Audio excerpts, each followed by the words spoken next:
안녕하세요, 여러분. 요즘 가장 핫한 안티에이징 성분을 꼽으라면? 네, 의심의 여지가 없죠. 바로 레티놀입니다. 2023년 작년 한 해만 해도 레티놀 신제품이 굉장히 많이 쏟아져 나왔고, 우리가 유튜브나 인스타그램을 통해서 레티놀을 검색을 하면 굉장히 많은 컨텐츠를 쉽게 접할 수가 있습니다. 그렇다면 왜 이렇게 레티놀 제품이 인기가 많은 걸까요? 바로 레티놀 제품이 갖고 있는 효능 효과가 확실하기 때문입니다. 레티놀은 각질세포 주기를 정상화시켜줘서 결과적으로 잔주름 개선, 모공 케어, 그리고 여드름 케어까지도 도움을 받을 수가 있습니다.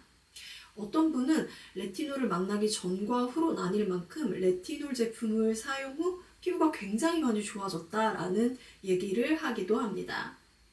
그렇지만 여러분, 제가 여기서 말씀드리고 싶은 부분은 이건 어디까지나 레티놀 제품이 나와 잘 맞았을 때 얻을 수 있는 효과입니다. 레티놀은 효능 효과가 큰 성분인 만큼 부작용의 위험성도 굉장히 크기 때문에 각별히 주의가 필요합니다. 그런데 SNS나 매스컴에서는 레티놀의 장점 위주로 부각되어 있죠. 그래서 제가 오늘 레티놀 제품을 사용하고 나서 경험했던 부작용에 대해서 하나씩 좀 설명을 드리고, 레티놀 제품을 사용할까 말까 고민하시는 분들이 있다면 오늘 제 컨텐츠를 끝까지 보시고 그 이후에 결정을 내리셔도 좋을 것 같습니다. 제가 경험한 부작용을 설명드리기 이전에 제 피부 타입에 대해서 먼저 말씀을 드리면, 저는 피부가 굉장히 건조한 극건성에 피부도 예민한 편이고, 그리고 피부 장벽도 약한 편이에요. 그래서 평상시에 기능성 제품보다는 수분 라인 위주로 피부를 케어해주고 있습니다. 저 같은 경우에 30대 초반에 한번 레티놀 제품을 사용을 했었다가 부작용을 경험을 했고, 작년 초에 레티놀 제품이 또 굉장히 핫해지면서 지금 사용해도 괜찮지 않을까 싶어서 사용을 했는데, 역시나 인간은 똑같은 실수를 반복을 하죠. 또 동일한 부작용을 경험을 하면서 사용을 중지를 하게 됐습니다. 그러면서 결과적으로 피부를 회복시키는 데까지는, 온전히 회복시키는 데까지는 한 2~3개월 정도 소요가 됐습니다. 제가 레티놀 크림을 사용하면서 부작용을 경험했던 부분을 제가 메모장에 좀 써놨는데, 이렇게 제가 단계별로 느꼈던 부작용을 이걸 좀 보면서 하나씩 설명을 드리도록 하겠습니다. 첫 번째 제가 가장 먼저 느꼈던 부작용은 피부가 따갑기 시작했습니다.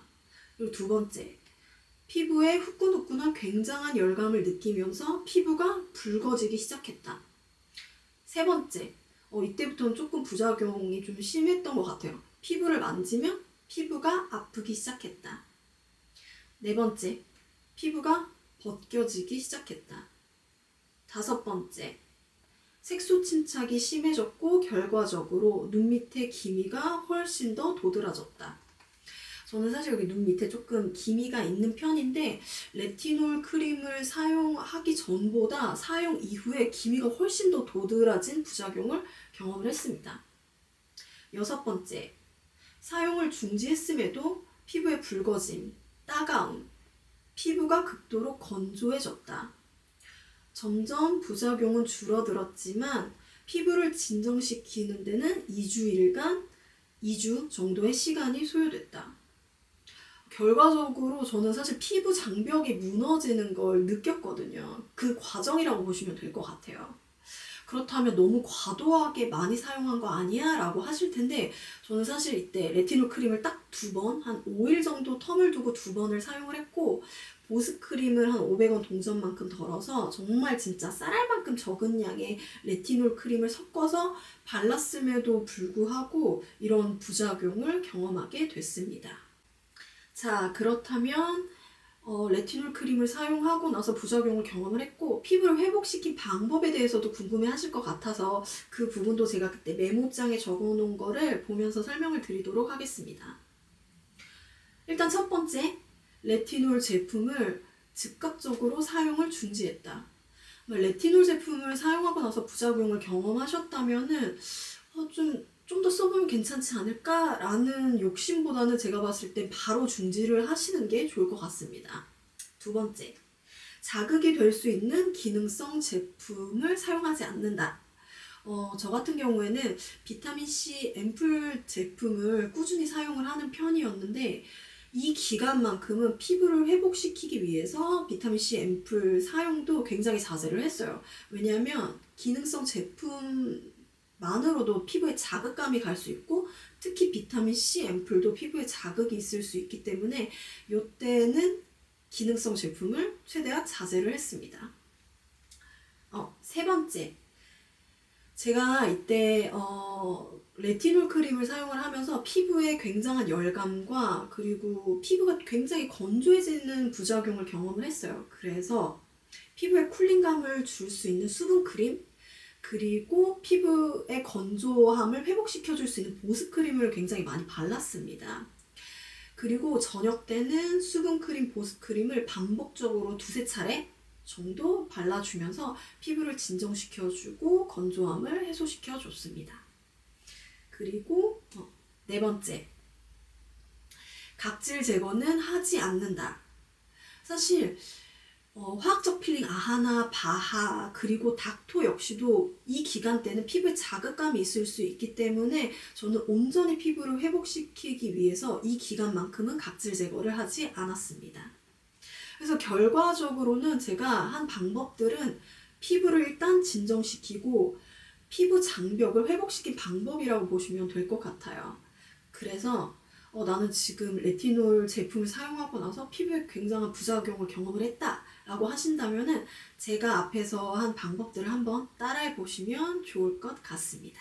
여러분, 여기서 제가 여러분들한테 꼭 말씀드리고 싶은 부분은 저처럼 피부가 예민하다, 피부 장벽이 약하다, 피부가 굉장히 극건성이다 하시는 분들은 레티놀 제품을 아예 사용하지 않으셨으면 좋겠어요. 그리고 더불어서 저처럼 기미가 심하신 분들도 역시나 사용하지 않으셨으면 좋겠습니다. 그럼에도 불구하고 나는 그렇게 피부가 예민하지 않아, 레티놀 제품을 꼭 한번 사용해보고 싶어 하시는 분들이 계실 거예요. 그런 분들을 위해서 레티놀 제품을 안전하게 사용할 수 있는 방법에 대해서도 하나씩 설명을 드리도록 하겠습니다. 첫 번째, 농도는 저농도부터. 레티놀 제품을 처음 사용하시는 분들이라면 저농도부터 시작을 하시면 좋을 것 같습니다. 레티놀 제품은 저강도, 중강도, 고강도 이렇게 세 단계로 나눠서 볼 수가 있겠는데요. 저강도는 0.01에서 0.03, 중강도는 0.04에서 0.2, 고강도는 0.3에서 0.1이라고 보시면 될 것 같습니다. 나는 저강도 제품을 한번 사용해보고 싶은데 그럼 어떤 제품들이 있지? 궁금하시죠? 네, 찾아보실 필요 없습니다. 제가 이렇게 예쁘게 엑셀 파일로 정리를 해서 링크를 올려뒀기 때문에 그 링크 타고 가서 보시면은 저강도, 중강도, 고강도에 따라서 제품들을 좀 분리를 해놨어요. 그래서 제가 그 시트를 보면서 조금 추가로 설명을 드리면 일단 나는 레티놀 제품을 좀 처음 사용해보고 싶다 하시는 분들은 이니스프리나 프리메라 닥터 디퍼런트 제품을 한번 사용해보셨으면 좋겠어요. 이니스프리나 프리메라 같은 경우에는 레티놀 함량이 한 0.02로 그리고 닥터 디퍼런트의 레티나 아이크림 같은 경우는 0.02요. 요 세 개의 브랜드에서 나온 제품들이 그나마 이제 레티놀 함량이 적기 때문에 이 제품으로 한번 시작을 해보시면 좋지 않을까 싶습니다. 두 번째, 양은 쌀알 만큼 보습제에 섞어서 사용하자. 레티놀을 처음 사용하시는 분들이라고 한다면 보습제를 500원 동전만큼 덜으시고 그리고 레티놀 제품을 정말 소량 쌀알만큼 섞어서 사용을 해주시면 됩니다. 이렇게 적은 양으로도 효과를 볼 수 있을까? 네, 충분히 효과를 볼 수 있기 때문에 처음부터 너무 욕심 부리지 마시고 정말 소량만 섞어서 사용을 해주시고요. 그 이후에 피부가 적응됐다 싶으면 양을 조금씩 점차적으로 늘려가면서 사용하시면 됩니다. 세 번째, 각질 제거는 되도록 하지 않는다. 레티놀 그 자체만으로도 피부 세포의 재생주기를 활성화시켜주는 역할을 하기 때문에 사실 뭐 아하나 바하 같은 화학적 필링 제품을 사용하시면 피부에 자극감이 갈 수 있습니다. 그렇기 때문에 레티놀 제품을 사용하실 때는 되도록 이런 필링 제품은 조금 멀리 해주시는 게 좋습니다. 그리고 어떤 의견에서는 비타민 C랑 레티놀 제품을 같이 사용하게 되면은 항산화 효과를 배로 볼 수 있다라고 얘기하시는 분들도 있는데, 레티놀 제품도 자극이 있고 비타민 C 제품도 자극이 있을 수 있기 때문에 나는 조금 예민하다 하시는 분들은 따로 사용하시는 게 좋지 않을까 싶습니다. 네 번째, 밤에만 사용한다. 우리가 레티놀 제품을 사용을 하게 되면 레티놀 제품이 활성화되면서 레티노산으로 바뀌게 됩니다. 이때 햇빛을 받게 되면 피부가 붉어지거나 예민해지는 산화작용이 발생할 수 있기 때문에 낮보다는 되도록 밤에만 사용해 주시길 권해드립니다. 다섯 번째, 레티놀 제품의 용기를 체크한다. 레티놀은 빛과 공기에 굉장히 민감한 성분이기 때문에 불투명한 진공 용기나 튜브 형태고 입구가 좁은 형태의 용기를 고르시는 게 좋습니다. 여섯 번째, 보관 방법. 직사광선을 피해 주시고 그늘지고 서늘한 곳에 보관해 주시면 됩니다. 자, 이렇게 해서 제가 레티놀 제품을 사용하면서 경험했던 부작용, 그리고 회복 방법, 추가로 레티놀 제품을 안전하게 사용할 수 있는 방법까지 설명을 드렸습니다. 제가 생각했을 때 레티놀 제품은 정말 양날의 검 같다라는 생각이 들어요. 효능 효과가 큰 만큼 부작용의 위험성도 크기 때문에 여러분들이 레티놀 제품을 사용하기 전에 각별한 주의가 필요하지 않을까 싶습니다. 그럼 오늘도 영상 시청해주셔서 너무너무 감사드리고요. 다음에 더 좋은 유익한 컨텐츠로 찾아뵙도록 하겠습니다. 시청해주셔서 감사합니다. 안녕!